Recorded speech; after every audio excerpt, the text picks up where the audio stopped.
O ex-presidente americano Donald Trump repetiu ontem um ato que se tornou rotina na sua vida pós-Casa Branca. Ele compareceu a uma corte em Washington para ouvir acusações em um caso ligado à tentativa de mudar os resultados das eleições de 2020. Trump é acusado de tentar impedir que o Congresso certificasse a vitória de Joe Biden na eleição de 2020.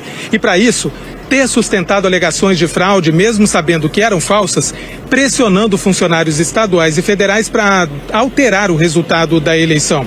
E ainda de ter incitado a invasão ao Capitólio em 6 de janeiro de 2021.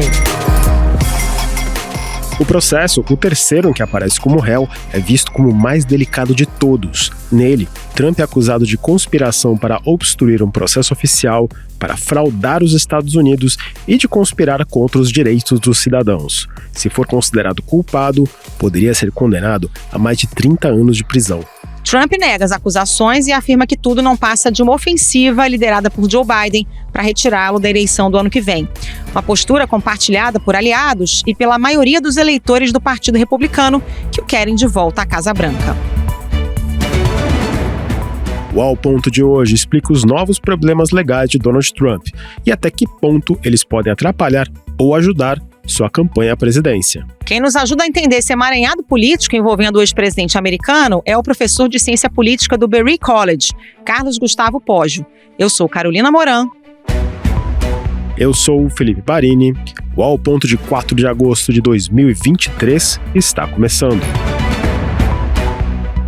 Vem com a gente.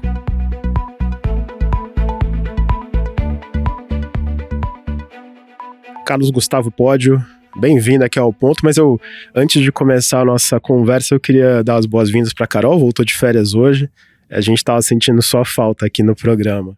Oi, obrigada, tô feliz de voltar também. Entrando aqui na conversa, Donald Trump, ontem foi ao tribunal de novo em uma rotina que até pouco tempo atrás seria inimaginável. Mas esse caso, até você mencionou no Twitter há alguns dias, ele é diretamente associado à tentativa de anular as eleições de 2020 ou de mudar o resultado, e você mencionou que esse caso é mais sério do que os outros dois que ele já enfrenta na justiça. Felipe, sem dúvida, esse é o caso mais sério dos três, né, que até agora tem sido acusado, né, é possível, aliás, que neste mês de agosto ele sofra um quarto indiciamento no estado da Geórgia, né, então, ou seja, o Trump não vai se ver tão cedo livre da série de acusações ligadas principalmente ao que ele fez, as ações dele, né, no 6 de janeiro de 2020. Mas esse é o mais grave de todos, porque primeiro é o único que tem a ver com o período que ele era presidente, né? Quer dizer, o primeiro indiciamento dele, que foi aquele em Nova York, tem a ver antes dele ganhar as eleições, né? O indiciamento que foi feito ações do Trump durante a campanha, né? De ter pago uma atriz pornô, para não mencionar um caso que eles teriam tido, mas que no fundo é um caso de contabilidade empresarial, né? Essa é a questão principal desta acusação que ele sofre em Nova York. Depois ele foi acusado por ações no período pós-presidência, né, na questão de como ele manipulou documentos secretos, documentos classificados, né, que teve inclusive um desenvolvimento recente desse caso, que descobriu-se que aparentemente, né, tem um ajudante do Trump, que foi solicitado aparentemente que ele apagasse algumas imagens ou alguns indícios da manipulação desses documentos, né?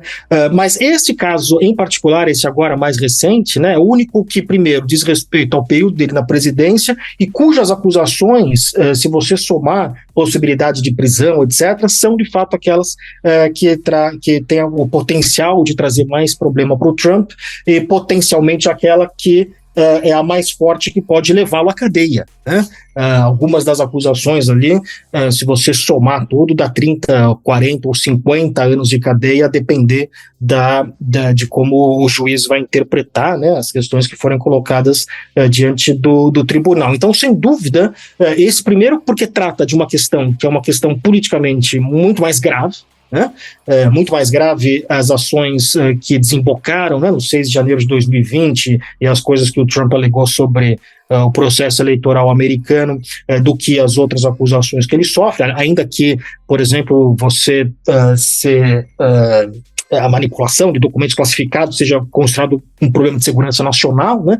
Mas essas são questões que, de fato, são, até agora, aquilo que estava todo mundo esperando, né? Esta acusação específica é, sem dúvida nenhuma, não só a mais grave para o Trump, mas a mais grave na história da presidência americana, né? Nunca um presidente norte-americano sofreu este tipo de acusação, de defraudar os Estados Unidos, né? Uma acusação criminosa de ter fraudado os Estados Unidos. Então é sem dúvida aquela que é a mais grave do ponto de vista jurídico e também do ponto de vista político. E tem alguma chance desse julgamento ser concluído antes das eleições do ano que vem, ou a tendência é embolar tudo mesmo? A grande aposta da defesa do Trump vai ser justamente, quer dizer, uma das estratégias, né, da defesa do Trump vai ser esticar esse julgamento o máximo possível e tentar que ele seja feito após as eleições, na esperança de que o Trump eleito ele tenha à sua disposição uma série de mecanismos para poder, inclusive, aí levando a uma outra discussão jurídica, né, não sei se vocês querem entrar nessa discussão, mas há a discussão sobre se ele pode se auto-perdoar, né? O presidente americano, um dos poderes que o presidente americano tem constitucionalmente é o poder de perdoar crimes, né? Determinados crimes que o presidente pode perdoar. A grande questão é se ele pode se auto-perdoar por um crime, né? Isso nunca foi feito, de novo, né? Como muitas das coisas que tem a ver com o Trump, a gente está entrando em terrenos juridicamente, em águas juridicamente que ainda não foram testadas, né? Por outro lado, há sim a possibilidade de que este julgamento ocorra antes das eleições, né? O próprio promotor do caso prometeu celeridade, a juíza do caso é conhecida também por dar celeridade a esses casos, principalmente ligado ao 6 de janeiro. Então existe, pelo menos do ponto de vista da acusação, a expectativa de que este julgamento seja feito antes das eleições, né? Por outro lado, como disse, a defesa vai fazer o possível para esticar isso e tentar trazer, quer dizer, qualquer alegação de que, por exemplo, eles estão apressando o julgamento e que, portanto, o Trump não teria as chances de defesa, né? Isso é algo muito forte no sistema jurídico norte-americano. Então, esse vai ser o debate agora, Carol. Quer dizer, há possibilidade? Há possibilidade, né? Mas eu diria que, possivelmente, acho que nesse sentido vai haver uma tentativa muito forte da defesa de esticar o máximo possível e a gente só vai saber se eles serão bem ou mal sucedidos ao longo do tempo mesmo. Ainda entrando nesse pioneirismo jurídico do Trump como ex-presidente, se eventualmente ele for condenado, julgado e condenado, ele ainda pode concorrer e, se for eleito, pode assumir o cargo de presidente? Essa é uma questão que confunde muito de nós, observadores brasileiros, né? Porque a realidade americana, nesse sentido, é muito diferente da brasileira, né? Quer dizer, constitucionalmente, há 3 requisitos constitucionais para um cidadão ser presidente dos Estados Unidos. Tem a ver com idade, a ver com cidadania, etc. Né? Tem que ter residência nos Estados Unidos. Residência, cidadania e idade são basicamente aí os 3 requisitos para um cidadão ser presidente americano. Tirando isso, não há nenhum outro impedimento, né? Inclusive, não é nem inédito na história dos Estados Unidos um candidato fazer campanha da cadeia, né? No início do século XX, teve um candidato socialista que fez campanha da cadeia e obteve até um número razoavelmente expressivo de votos, se não me engano, cerca de 300 mil votos. Então, nada impediria, né? Existe, portanto, ainda que o Trump seja condenado e preso, nada impede dele continuar a campanha, a não ser que o Partido Republicano tome alguma ação no sentido de retirar a candidatura dele, o que também geraria uma série de outros problemas, além do fato de que pessoas leais ao Trump comandam aí muitos dos mecanismos dentro do Partido Republicano. Mas, em tese, a resposta à sua pergunta é sim, ele pode concorrer e vencer e assumir a presidência na cadeia, né? Eventualmente, digamos, em prisão domiciliar, na Casa Branca, enfim, não sei quais seriam, de novo, né, como você disse, estamos aqui tratando de questões absolutamente inéditas, né? Desde 2016, quando o Trump foi eleito, a gente aprendeu muito sobre o sistema legal, jurídico norte-americano, porque muitas das coisas que eram tomadas, né, como naturais, né, o Trump testou cada uma dessas questões no sistema norte-americano, e esta seria um novo teste, né? Quer dizer, quais seriam os impactos, de novo inédito, de um candidato fazer campanha e ser eleito estando preso, né? Existe sim essa possibilidade. Após vários elementos dessa denúncia do promotor especial do Departamento de Justiça, o Jack Smith, foram levantados pela comissão da Câmara que investigou a invasão do Capitólio em janeiro de 2021, né? Uma comissão que, inclusive, o Trump tentou abafar de todas as formas e que produziu uma montanha de provas contra ele. Podem surgir novas acusações dali? Essa é uma questão que muita gente tem apontado, né, na peça de acusação desse indiciamento, né? Quer dizer que, em tese, né, em geral, nada de novo foi apresentado, né? Tudo que foi apresentado nesse indiciamento não há nenhuma novidade, é basicamente aquilo tudo que foi descoberto nessa investigação, né, que você mencionou, a investigação do Congresso com relação aos ataques ao Capitólio em 2020. Então, portanto, não há materialmente, digamos assim, nenhuma novidade, né? A questão que tem se colocado agora, né, o debate que tem se colocado agora é porque, veja, são duas questões distintas aqui, né? Uma é a responsabilização do Trump enquanto presidente, ou seja, se ele cometeu um tipo de ofensa que pode ser objeto de impeachment. E ele foi, de fato, impeachado pela Câmara, e só não foi impeachado pelo Senado, porque lá no Senado eram necessários 2/3, mais de 50% dos senadores votaram pelo impeachment do Trump, mas não 2/3, se não me engano foi 57, 58 senadores, seriam necessários 67 senadores para confirmar o impeachment do Donald Trump, né? E o julgamento de impeachment é um julgamento, como nós sabemos, né, e é óbvio, porque a forma como o impeachment é construído é um julgamento que tem um aspecto jurídico, político muito importante, além de jurídico, né? Tem um aspecto político porque quem decide o que é um crime passível de impeachment são os próprios deputados e senadores, né? São os políticos que são os julgadores do caso de impeachment, né? E as ações que o Trump cometeu, há pouco debate, né? Quando você tira o elemento político da equação, olha apenas para o elemento técnico, há pouco debate de que as ações do Trump são passíveis sim de impeachment, né? Que de fato o Trump merecia sofrer impeachment pelas ações dele. A grande questão agora é se as ações do Trump foram criminosas, porque isso é uma outra questão, né? O que ele está sendo acusado agora é de ter cometido um crime. Veja, não é o impeachment é algo que fere o Trump enquanto presidente, enquanto a posição que ele ocupou de presidente. Agora nós estamos tratando do cidadão Donald Trump que ocupava o cargo de presidente. Então, portanto, você precisa comprovar de forma cabal de que as ações do Trump foram criminosas, né? Que é diferente de inconstitucionais, por exemplo. Criminosa, você precisa determinar que há uma legislação específica que ele infringiu, legislação criminal específica que ele infringiu, que aquilo caracteriza um crime, né? E a defesa do Trump vai muito bater na tecla da questão da liberdade de expressão, né? Que o Trump tem direito, como cidadão, ou presidente ou não, de colocar dúvidas ou de dizer que acha que as eleições foram fraudadas, que isso não é um problema, isso é uma forma que ele pode, se ele acredita de fato nisso, ele pode se expressar.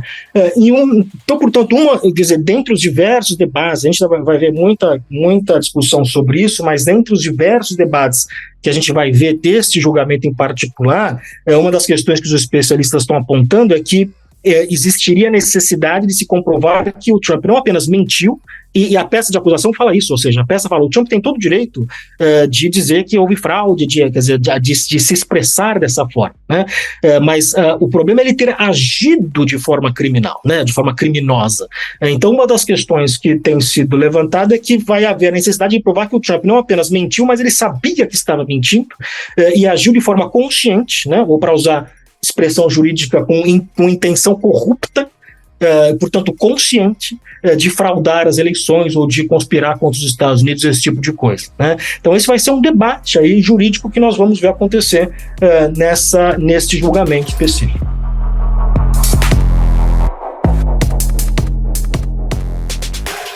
Nos Estados Unidos, Mike Pence, que já foi vice-presidente, começou hoje a campanha para as prévias do Partido Republicano. E a primeira ação de Pence foi o lançamento de um vídeo em que ele ressalta o trabalho como governador do estado de Indiana e também como vice-presidente da República. Ele ocupou o cargo de vice durante o governo de Donald Trump, mas não mencionou o nome dele no lançamento da campanha. O relacionamento entre os dois ficou abalado depois da invasão do Congresso americano em janeiro de 2021. Uma coisa que me chamou muita atenção, foi como tantas pessoas que participaram da administração Trump saíram contra ele. Mike Pence, que é pré-candidato à presidência, fala muito. William Barr, que foi secretário de Justiça também, vem falando muito. Mas também a gente tem que apontar que eles só foram contra o Trump, só saíram contra o Trump quando o caldo entornou, né? O que a gente viu por parte de quer dizer, isso foi acontecendo aos poucos, né? Quer dizer, a grande questão aqui, de novo, é o cálculo político. O fato é que o Trump, ele permanece muito popular no Partido Republicano, né? Tem uma pesquisa que saiu recentemente, estava examinando os dados dessa pesquisa, tem a imagem positiva do Trump no Partido Republicano é cerca de 75%, você tem apenas 20% do partido que vê o Trump de forma negativa, né? Então isso significa que ele tem um capital muito grande dentro do partido, né? E aqueles que se colocariam contra o Donald Trump perderiam capital político. Então tem esse cálculo, né? Isso coisa que a gente vê agora nas primárias. É muito claro a dificuldade que os candidatos nas primárias têm de criticar o Donald Trump, o que, aliás, nos leva a concluir que o Trump vai ser, né, caso as coisas não ocorram nenhuma grande surpresa, o candidato do Partido Republicano, porque você tem entre aqueles, alguns querem imitar o Trump, então por que eu vou votar na imitação se eu tenho o original para votar? E outros que não se colocam como uma alternativa clara, não criticam o Donald Trump, né? Você tem poucos que têm se colocado, mesmo o Mike Pence, né, que é candidato também, está entre os mais críticos, né? Mas não é uma crítica tão forte, né? Tem 3 candidatos republicanos até então, dentre eles o Chris Christie, ex-governador de New Jersey, que tem se colocado de forma mais crítica ao Donald Trump, mas essas pessoas que têm se colocado de forma crítica ao Trump, elas não têm nem 1%, quer dizer, é quase irrelevante o desempenho deles ao longo das primárias, né? Então isso é um cálculo político. Aqueles que têm menos interesse político, né, como é o caso do Bill Barr que você mencionou, que foi da administração Trump, né, assim como outras pessoas da administração Trump, que se colocaram claramente contra as ações do ex-presidente, né?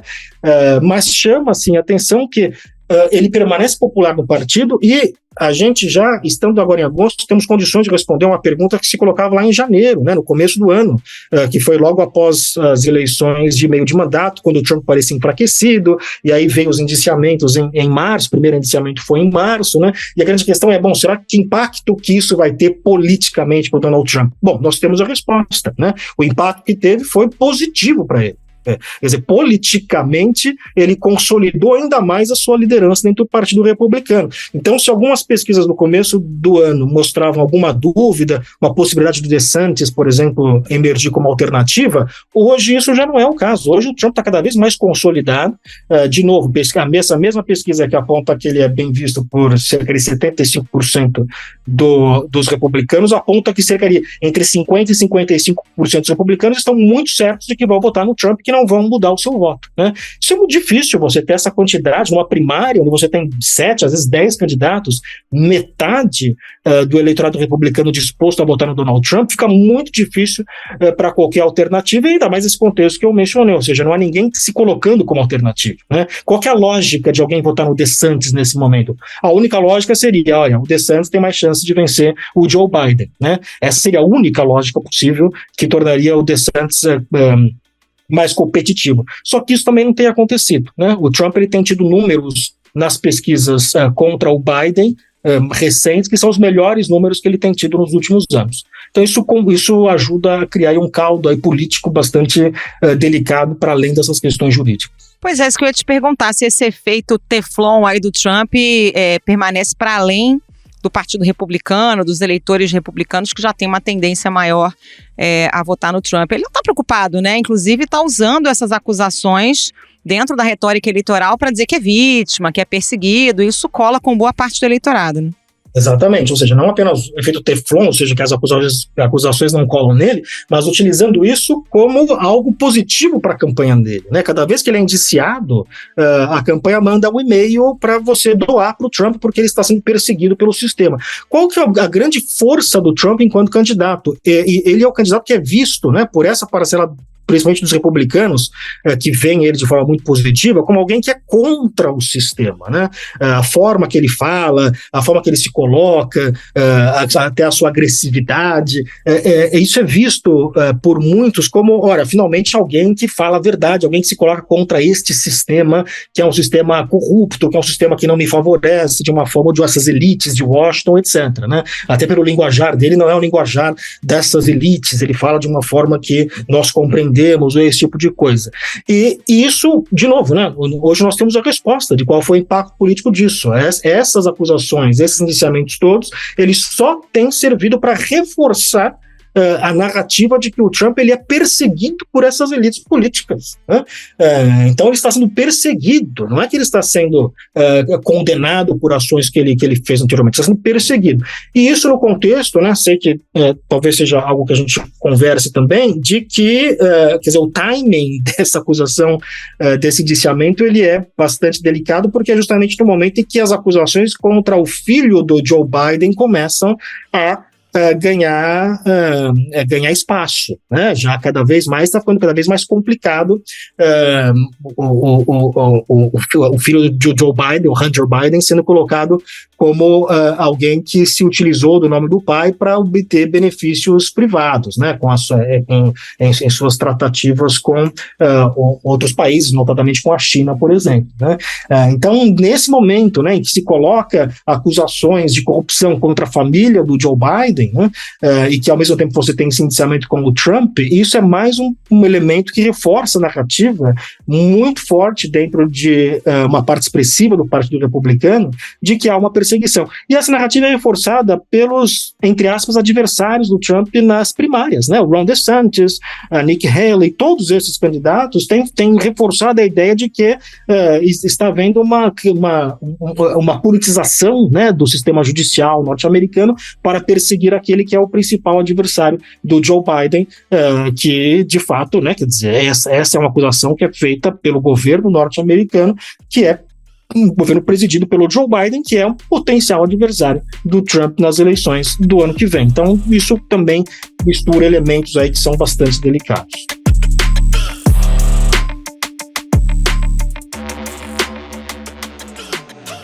Para evitar a prisão, a promotoria e a defesa do filho do presidente chegaram a esse acordo. Hunter Biden concordou em se declarar culpado por 2 crimes fiscais, por sonegar impostos em 2017 e 2018, no valor de $100 mil para cada ano. Além disso, Hunter teria chegado a outro acordo em relação ao crime de posse ilegal de arma de fogo por estar sob influência de drogas. Hunter teria concordado em se tratar para uso de drogas para evitar essa acusação também. Queria até pegar essa sua menção do Hunter Biden como um gancho. O nome dele está sendo envolvido cada vez mais com problemas na justiça, embora um quanto menos graves do que os de Trump, mas os republicanos, os canais republicanos, como a Fox News, estão assim a todo vapor. Hunter Biden pode acabar se tornando uma pedra no sapato nas potenciais intenções do pai de concorrer a mais um mandato? Pode se tornar, né? Porque, além de tudo, o Biden, ao contrário do Trump, o Biden está longe de ter o grau de entusiasmo dentro do Partido Democrata que o Trump tem dentro do Partido Republicano. Para citar de novo, esta pesquisa que saiu recentemente, você tem um contingente expressivo de eleitores democratas, né? Mais de 50%, ou seja, mais da metade dos eleitores democratas gostariam de ver outro candidato que não o Joe Biden como sendo o candidato do Partido Democrata. Ou seja, não há muito entusiasmo com a eleição do Joe Biden, o que, aliás, explica uma coisa que já não é mais nenhum segredo em Washington, até pouco tempo atrás era algo que era visto como um segredo, mas que agora está meio aberto, que é, aparentemente, os democratas de fato estão torcendo para que o Trump seja o candidato do Partido Republicano, porque aí seria a grande chance do Joe Biden, né? Porque visto que não há muito entusiasmo pelo Biden, mas há um entusiasmo contra o Donald Trump, e aí o antitrampismo seria mais uma vez, né? O Biden só é presidente hoje por conta do antitrampismo e que, mais uma vez, seria uma força importante para a reeleição do Joe Biden, né? Há muitos especialistas, algumas pesquisas já que indicam isso, que um outro candidato que tenha uma rejeição menor do que o Trump teria muito mais condições, por exemplo, de ganhar do Joe Biden em eleições gerais, né?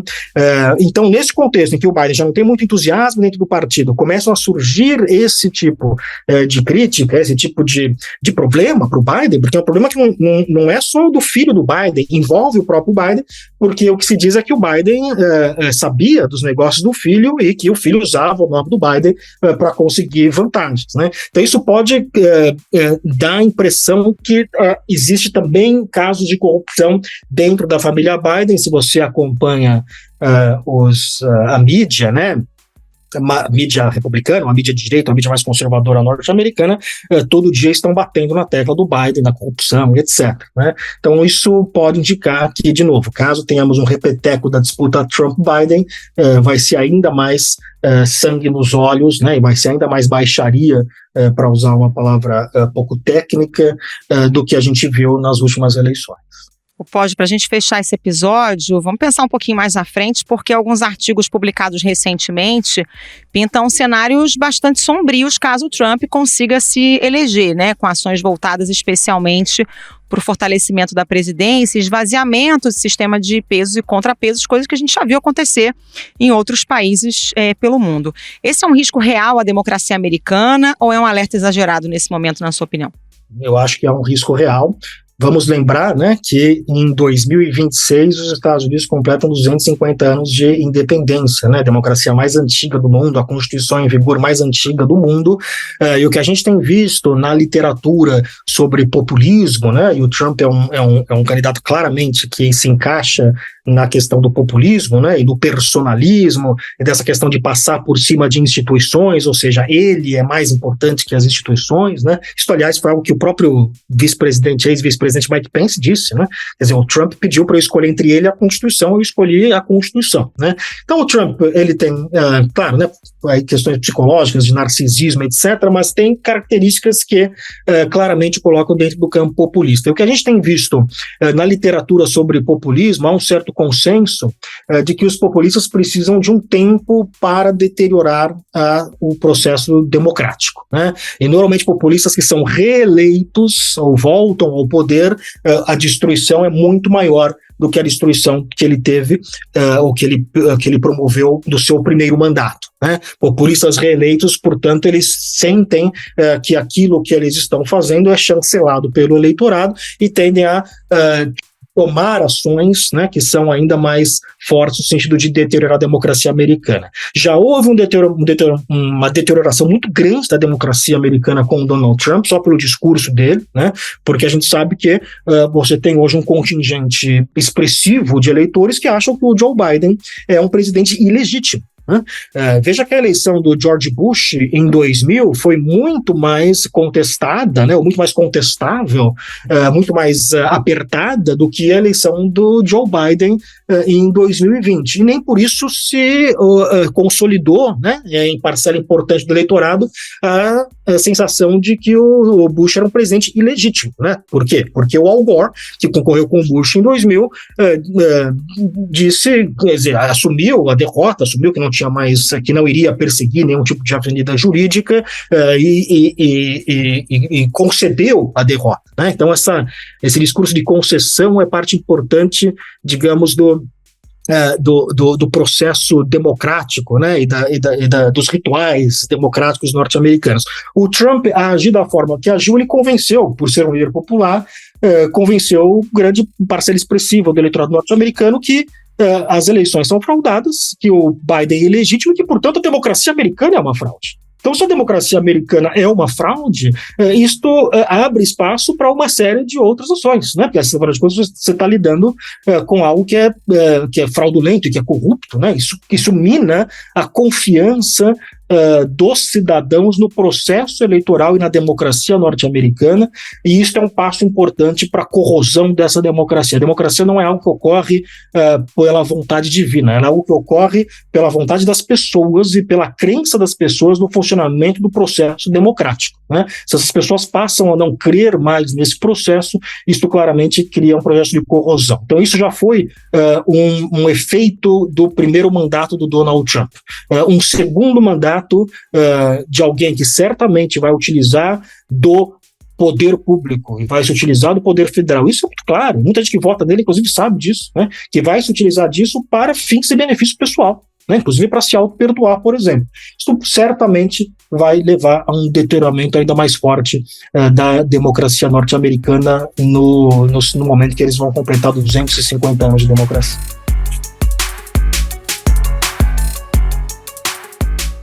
Professor Carlos Gustavo Poggi, obrigada pela participação, bom trabalho aí. Muito obrigado, volto sempre que é ao ponto.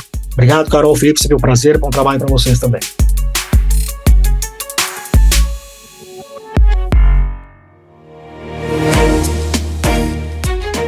Esse foi o Ao Ponto de hoje, o podcast diário da redação do Globo.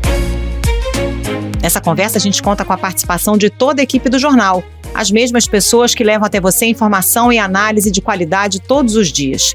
Quer saber mais? Assine o Globo. Acesse assineoglobo.com.br e confira todas as notícias e reportagens especiais. A edição desse episódio foi de João Guilherme Lacerda. Até mais. Até mais.